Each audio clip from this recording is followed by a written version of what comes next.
하루에 7분 영어가 즐거운 7분영어.com. 우리 7분영어 첫 번째 강의로는요, 우리말과 영어의 어순이 다른 이유에 대해서 함께 공부를 해보도록 하겠습니다. 많은 분들이 영어를 공부하시면서 영어는 왜 우리말과 어순이 다른 걸까라고 한 번쯤은 궁금해 하셨을 거예요. 이 궁금증 오늘 제가 풀어드리도록 하겠습니다. 그럼 본격적으로 강의 시작해보도록 하죠. 자, 그럼 우선은 우리말과 영어의 어순이 어떻게 다른지를 알아보면서 오늘의 공부 시작을 해보도록 하겠습니다. 먼저 우리말을 보자면 어순 요렇게 만들어지죠. 주어가 있고요. 그 다음에 목적어가 위치하고 그리고 나서 서술어가 위치하게 됩니다. 서술어라는 것 결국은 이제 동사와 같은 거다라고 생각을 먼저 해주시면 간단하겠어요. 그래서 실질적인 문장을 보면 이런 식이죠. 나는 당신을 사랑합니다. 이렇게 문장이 만들어지는 것 보실 수가 있습니다. 하지만 영어는 조금 그 어순이 다릅니다. 정리를 해보자면 먼저는 주어가 위치하고요. 그리고 나서 서술어가 나타나죠. 그리고 목적어는 이제 문장의 제일 뒤에 이렇게 위치를 하게 돼서 아까 우리말로 나는 당신을 사랑합니다 라고 말했던 문장을 영어의 어순에 맞춰서 말을 해보자면 나는 사랑합니다 당신을 정도가 된다는 것 보실 수가 있어요. 이제 여러분들이 여기서 잊지 않으셔야 되는 것은 우리나라 말의 목적어 그리고 어떤 그 서술어의 위치가 영어에서는 뒤바뀌어 있다는 것인데 이런 차이 알고 있는 거 중요합니다. 하지만 이보다 더 중요한 것은 왜 이런 차이가 생겨나느냐인 거죠. 그렇죠? 그리고 이것 먼저 간단하게 설명을 드리자면요. 이런 차이 결국 언어란 것은 문화를 대변하기 때문에 그렇다라고 설명을 드릴게요. 조금 더 자세히 설명을 드리자면 언어는 그 나라의 문화를 대변합니다.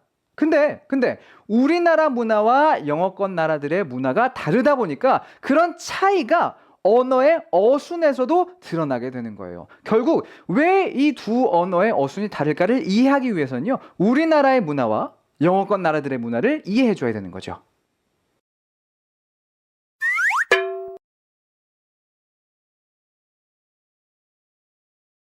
자, 그럼 이제 본격적으로 우리나라의 문화와 영어권 나라들의 문화의 차이는 무엇이며 그 차이가 어떻게 영어의 어순에 영향을 주게 되는지 같이 한번 살펴보도록 할게요. 먼저는 하나의 예문을 보면서 이 이야기 좀 풀어가 보도록 하겠습니다. 나는 당신을 사랑합니다. 앞에서도 봤던 그런 문장이고 구성 요소를 보자면 주어, 목적어, 서술어로 이루어져 있다는 거 보실 수가 있을 거예요. 여기서 여러분들이 집중해 주셔야 되는 것은 바로 요 목적어의 위치입니다. 목적어가 주어와 붙어 있다라는 거. 조금 더 자세히는 목적어가 서술어 앞에 위치한다는 것. 여기에 이것에 집중을 좀 해주세요. 목적어가 서술어 앞에 위치한다는 건요. 주어에 더 가깝게 위치한다는 것은 기본적으로 목적어가 서술어보다 중요시 된다라는 의미인데 왜 그럼 생각해 볼게요. 왜 그럼 목적어가 서술어보다 중요시 될까요? 결국 그것은 우리나라의 문화, 관계를 중시하는 우리나라의 문화 때문입니다. 조금 더 추가적으로 설명을 드리자면 우리나라에서는요, 그렇죠? 내가 사랑을 한다는 것, 그 동작보다 누구랑 사랑을 하는지 그 관계가 더 중요한 거예요. 그러니까 서술어보다 목적어가 먼저 나오는 겁니다. 그렇죠? 네가 사랑하는 건 두 번째이고 누구랑 사랑하는데 또는 누구를 사랑하는데 그게 우선시 된다는 거죠. 관계를 중요시하는 나라, 우리나라인 겁니다. 그렇죠? 그리고 이러한 맥락에서 우리나라 말을 보면요, 참 호칭이 다양합니다. 다양해요. 영어에서는 그냥 형, 동생 다 brother죠.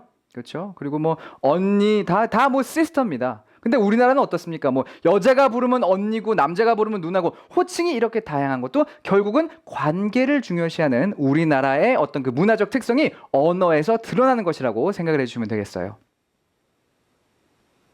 자, 그렇다면 이제 영어권 나라들의 어떤 그 문화에 대해서 이야기를 해보도록 할게요. 역시나 예문 이제 I love you를 보면서 같이 이야기 풀어가 보도록 하겠습니다. 구성 요소를 보면 주어, 서술어, 목적어라는 거 보실 수가 있고 여기서 우리가 이제 집중해 볼 만한 것은 바로 이 서술어의 위치죠. 주어 다음에 서술어가 나온다는 것.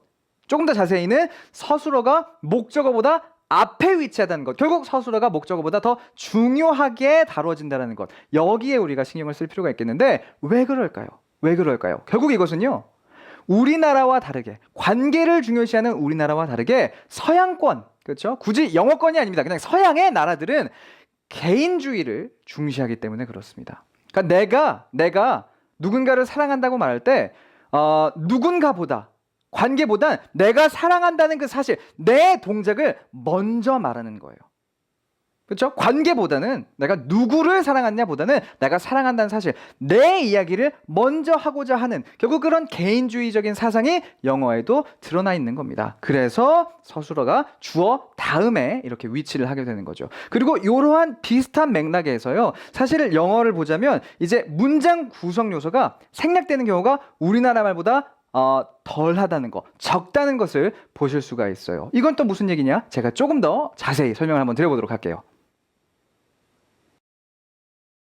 자, 그럼 이번에는 왜 영어에서 문장의 구성 요소들이 생략되는 빈도가 우리나라 말보다 적은지에 대해서 이야기를 한번 해보도록 하겠습니다.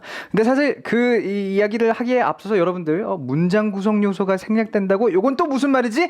헷갈려 하시는 분들이 계실 것 같아요. 해서 먼저 우리나라 말부터 하나하나 따져가면서 비교를 좀 해보도록 하겠습니다. 먼저 우리말은요, 문장의 구성 요소들이 상당히 자주 생략됩니다. 예를 보여드리도록 할게요. 나는 당신을 사랑해요.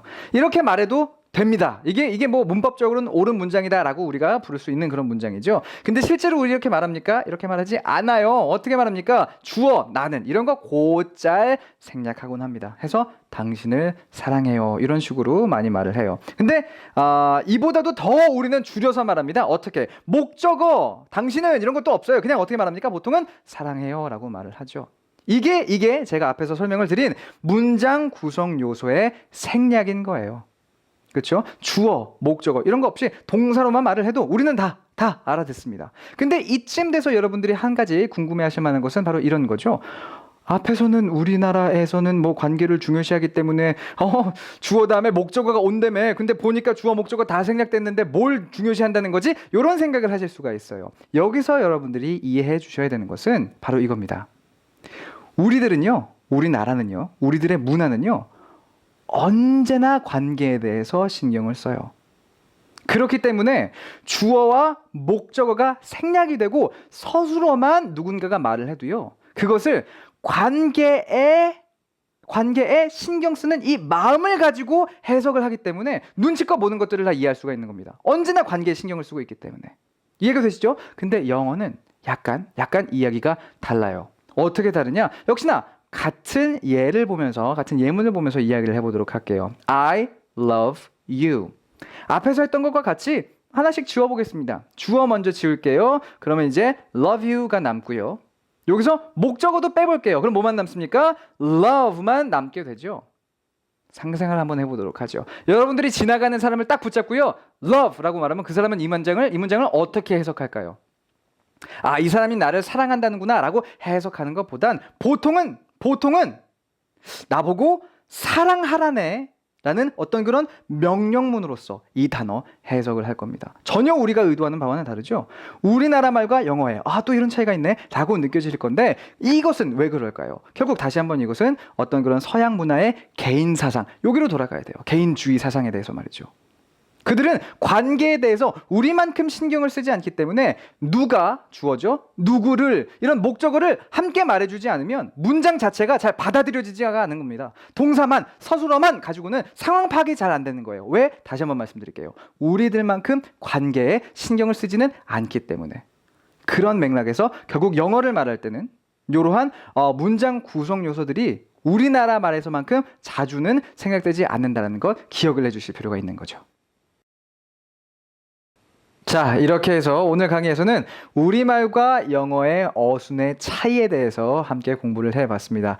사실은 어순의 차이보다 더 많은 것들을 같이 공부를 해봤어요. 이런 것들 앞으로 여러분들이 영어를 공부하실 때 꼭 명심해 주시기를 부탁드리면서 저는 이제 이만 인사드리도록 하겠습니다. 다음 시간에 뵙도록 하죠. See you next time.